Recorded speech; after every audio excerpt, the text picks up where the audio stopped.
Kita hidup di dunia yang gila banget ya. Notifikasi nggak berhenti, tuntutan ada di mana-mana. Nah, di tengah semua ini ada satu skill atau mungkin lebih tepatnya superpower yang jadi penting banget, pengendalian diri. Kemampuan buat tetap fokus dan nggak gampang goyah. Hari ini kita bakal bedah tuntas seninya.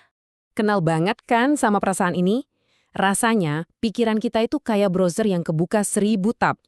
Ada notif WA, email kerjaan, pengen scroll medsos, mikirin nanti makan apa, semuanya berebut perhatian kita. Dan akhirnya, kita malah capek sendiri. Tapi, gimana kalau saya bilang ada sebuah praktik kuno yang justru bisa jadi senjata paling ampuh buat ngelawan semua gangguan modern ini? Yap, kita akan gali lebih dalam gimana puasa bisa jadi semacam gym untuk melatih kembali kendali atas diri kita. Oke, yuk kita mulai bedah. Kita akan lihat puasa dari sudut pandang yang sedikit berbeda. Bukan cuma sebagai ritual, tapi sebagai sebuah program latihan yang dirancang khusus buat nguatin otot mental kita yang paling penting, yaitu kemauan. Penting banget buat kita pahami, puasa yang kita bahas ini jauh lebih dari sekedar urusan fisik ya.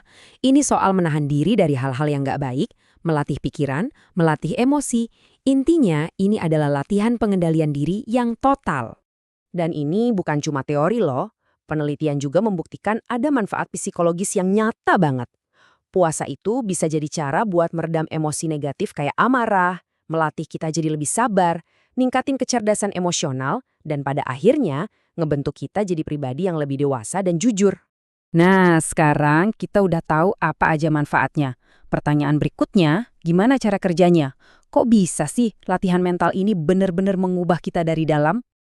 Apa sih sebenarnya mesin yang mengubah tindakan sederhana menahan lapar dan haus menjadi sebuah proses penguatan karakter yang dahsyat? Yuk kita intip teknologi spiritual di baliknya.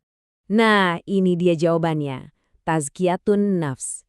Biar gampang, anggap aja ini kayak program personal training tapi buat jiwa kita. Ini adalah sebuah metode terstruktur dalam tradisi sufi untuk membersihkan dan memperkuat batin kita yang jadi inti dari filosofi puasa. Dan yang kerennya, proses pembersihan jiwa ini tuh nggak abstrak. Ada 3 tahapan yang sangat jelas dan bisa kita pahami. Yuk, kita bedah satu persatu. Gini cara kerjanya. Tahap pertama itu takhali. Ini ibarat kita punya gelas kotor, terus kita kosongin dan bersihin dulu. Kita buang semua kotoran kayak sombong atau iri hati. Tahap kedua, tahali. Setelah gelasnya bersih, kita isi dengan air yang jernih. Sifat-sifat baik seperti sabar dan ikhlas.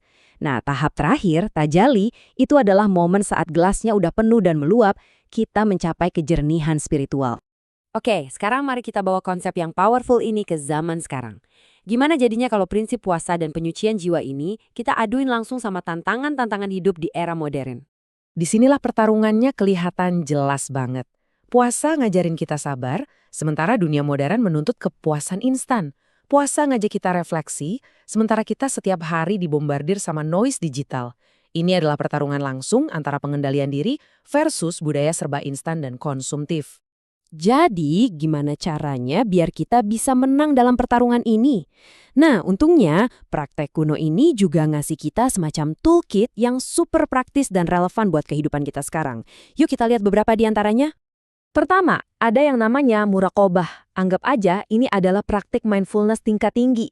Intinya adalah kesadaran penuh bahwa setiap tindakan kita itu ada yang mengawasi.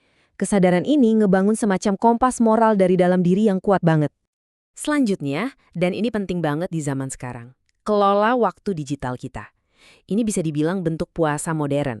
Coba deh, secara sadar kita bikin jadwal kapan harus kerja, kapan istirahat, dan kapan puasa dari layar. Ini penting untuk menciptakan ruang buat refleksi. Kekuatan lingkungan itu jangan pernah diremehkan. Saat kita bergaul dengan orang-orang yang tujuannya sama, yaitu sama-sama mau jadi lebih baik, semangat kita jadi ikut terangkat. Komunitas positif itu ibarat support system yang bikin disiplin jadi terasa lebih ringan. Dan yang terakhir, muhasabah atau evaluasi diri. Ini kebiasaan yang simpel, tapi dampaknya luar biasa. Cukup luangkan beberapa menit setiap malam buat berenung. Hari ini gimana ya? Apa yang udah baik, apa yang besok bisa diperbaiki? Kutipan ini menurut saya merangkum semuanya dengan sempurna.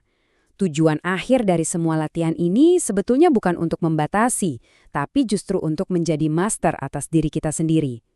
Jiwa yang sehat adalah jiwa yang pegang kendali, yang bisa menavigasi dorongan dari dalam dan tekanan dari luar dengan bijak. Jadi, sebagai penutup, saya mau tinggalkan satu pertanyaan untuk Anda renungkan.